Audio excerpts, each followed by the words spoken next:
That's what will happen. So what I wanted to talk about this morning was Epiphanies. This is the season of Epiphany in the church. And Epiphany is unfortunately a big word. It comes from Greek, of course, but it means, and it might be much better if we use the other words instead, it means a revelation, a discovery, an insight, a realization. The whole of the Gospel of Luke, from which Joan read, the whole first few chapters is about epiphanies. There was the epiphany to Mary in Bethlehem when the wise men, the astrologers from some place in the Far East, arrived, and for the first time she really got a sense that this child of hers was somebody special. This was maybe the Messiah that they had been waiting for. The next story in Luke is Jesus in the temple. And that was an epiphany again for his parents to discover that he could hold his own with all those adult theologians in the temple, but that he was interested in it. And his comment was, "Don't you remember? I must be in my Father's house." And that was a light going on for him. And then he goes down to the Jordan River, and this is what we usually call the Epiphany. He's baptized by John, and he senses this dove coming down from heaven, and he hears the words in his mind that says, "You are my son, with whom I am well pleased." And that must have been a kind of just a mind-blowing epiphany for him. God knows who I am. Now I know what I'm supposed to be, but he didn't know yet how. And so he headed off into the wilderness. This is the next story in Luke. He heads off into the wilderness, and it says for 40 days, which really means just a long time. And the way the scriptures tell it, he was tempted by the devil to provide food for people, eliminate world hunger. And he said, "No, that's not the way." And he was offered power. The devil took him up into a high mountain, so it says, and showed him all the kingdoms of the world. Well, all the kingdoms of northern Israel. And said, "I will give you all of these." And Jesus said, "No, that's not the right way either." And then the devil tempted him with immortality. Said, "Go to the top pinnacle of the temple and pitch yourself off the edge, and they will see that you don't die." And Jesus said, "No, that's not the way either." But he was making a name for himself when he came out of the desert. And he wandered around Galilee talking, and crowds gathered. And then one day he went back home, back to Nazareth, and he went to church, as he should. And he went up to the front. I don't know whether he chose to go up to the front or whether somebody said, "Hey, this preacher Jesus is here. Let's hear what he does." And he went up to the front. You may have heard that Jesus was illiterate, that he couldn't write. Well, this says no, he could read. He could read the Hebrew scriptures on the great scroll of Isaiah, which I showed you here. Turn that one off. I don't need a screensaver going on my backside.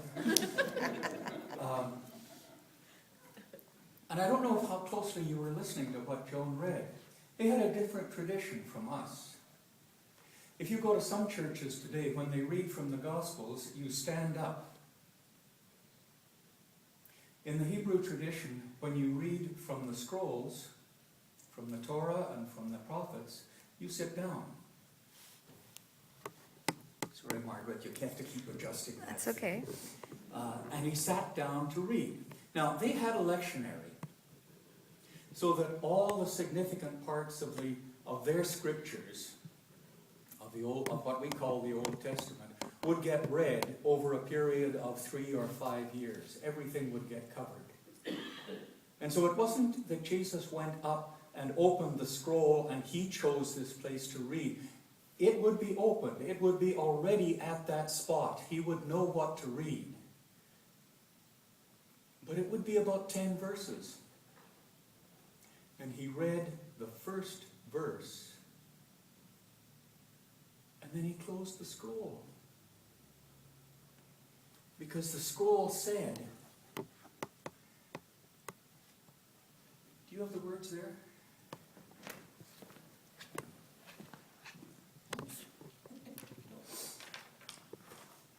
The Spirit of the Lord is upon me, because he has anointed me to bring good news to the poor, sent me to proclaim release to the captives and recovery of sight to the blind, to let the oppressed go free, to proclaim the year of the Lord's favor. And he did an unthinkable thing. He closed the scroll and gave it back. He should have gone on for 7 or 8 verses. But he stood up and he said to the people, this day, these scriptures have been fulfilled. Because it was another epiphany. This was the moment when, by chance or by God's planning, Jesus read the very words that he needed to hear to know that this gave him the focus for what his ministry was.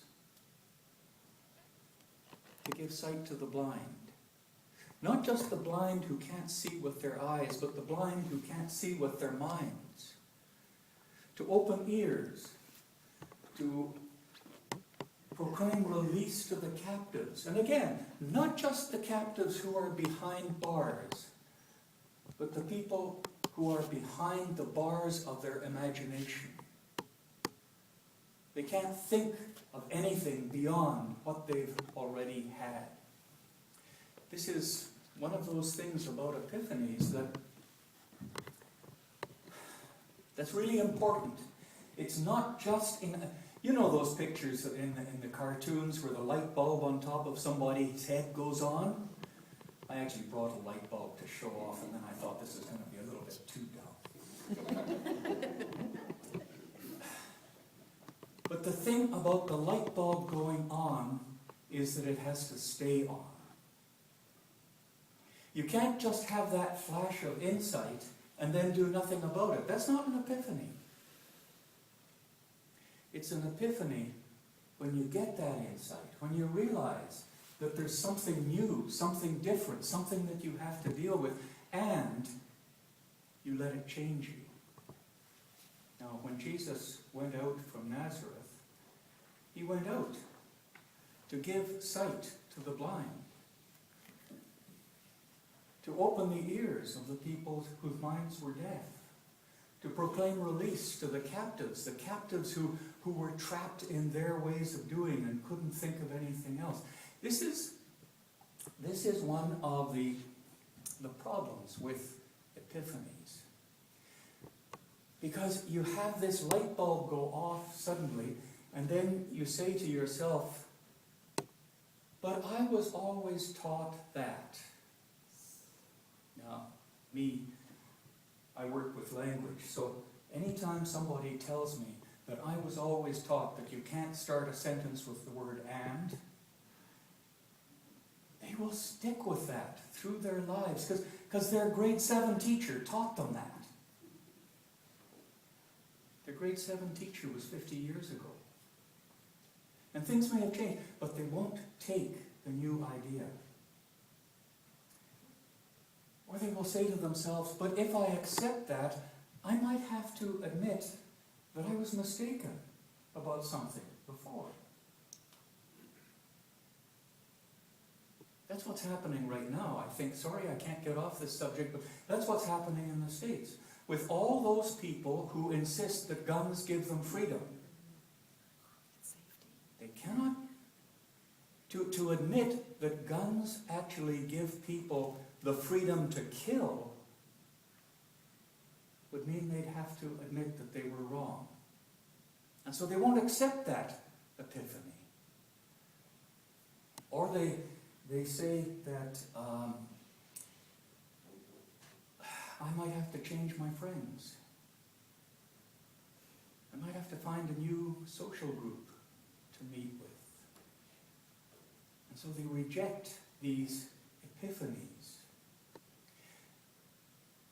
I think the most famous epiphany that I know of, I'm going to see if this will work.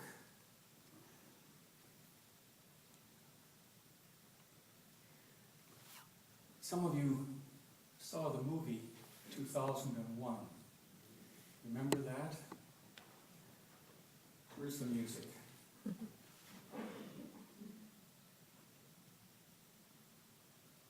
Are we going?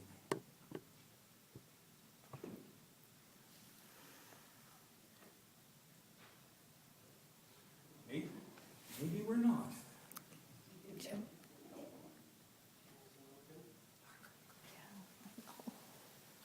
I'll try again. The little circle's going around. That means we must be getting there. You remember how 2001 started? There were these apes all over the place. And they were just, running around and grunting and scratching their armpits and doing things. And then one of them picked up a bone. I don't think the music's There, it's going.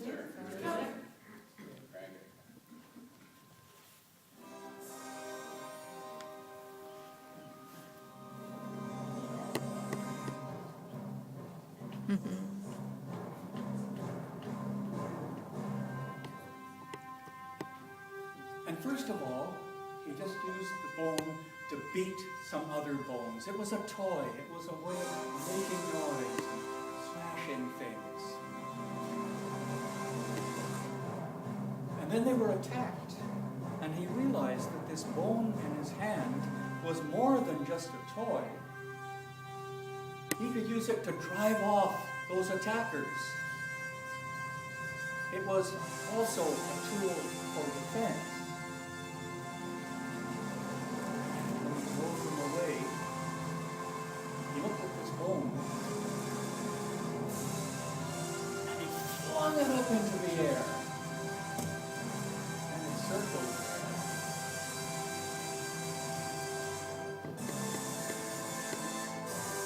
Against the black sky.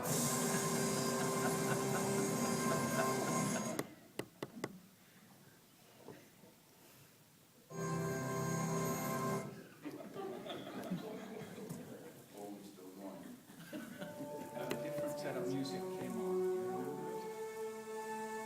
The Blue Dandy. Of a spaceship floating in that infinite blackness of space.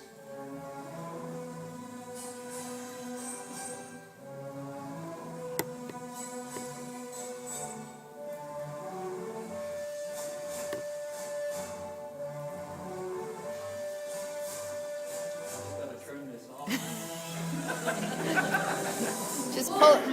Just pull out the plug, Jim.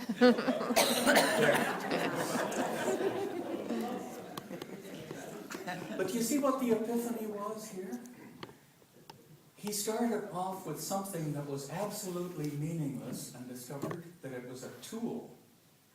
It was not just a bone, it was a tool.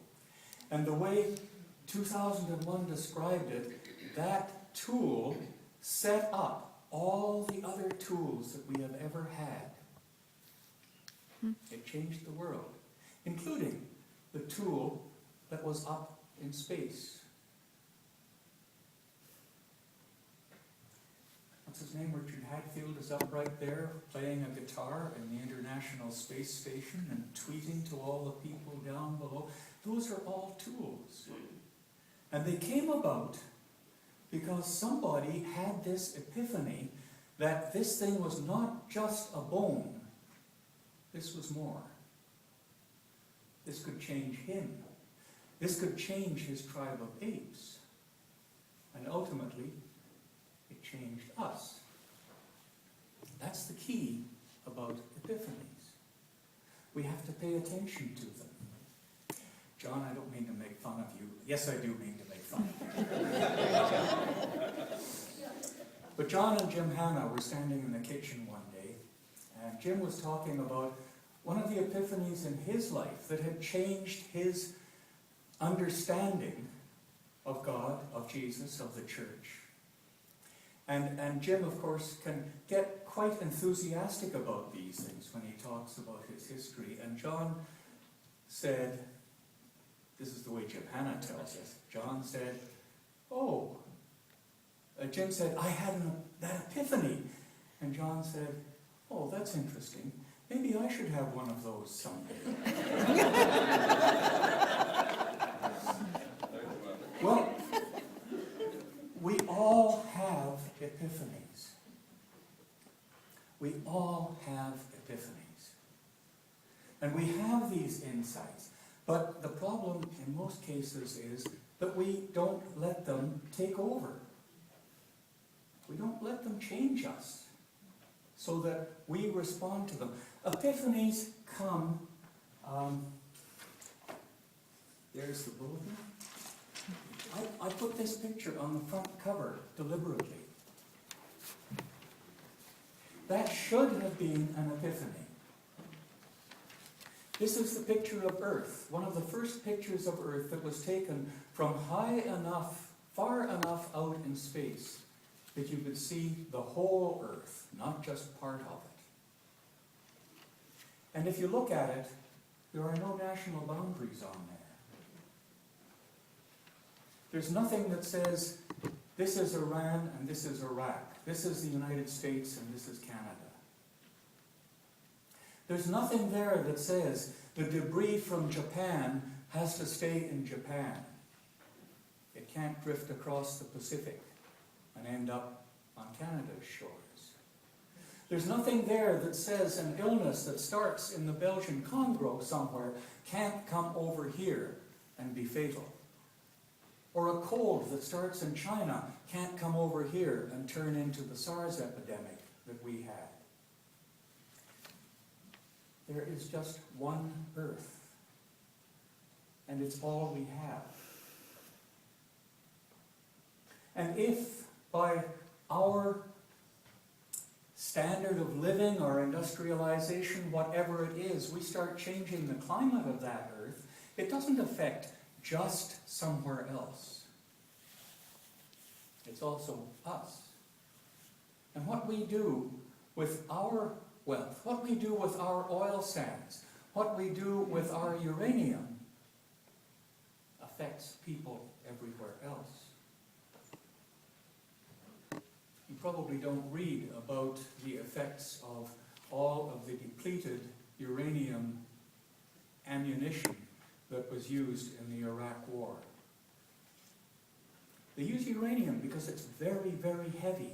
And so when you fire it at a tank or anything like that, it goes right through because of its sheer weight. So uranium is a very valuable thing for creating some weapons. But that uranium stays there. And you want to look up sometime the medical records for Iraq and see what's been happening to childhood and birth deformities. Some of that uranium came from Canada. There are no boundaries. Anything that affects anyone happens to all of us. 1972, that photograph was taken. And 40 years later, have we learned anything? We're still talking about how can we get an advantage over some other countries economically. How can our trade benefit us, not them? How can we sell our products so that our affluence grows? And we don't care a whole lot what happens to others. There's an epiphany there that we should have gotten. All I ask of you is that when you have an epiphany,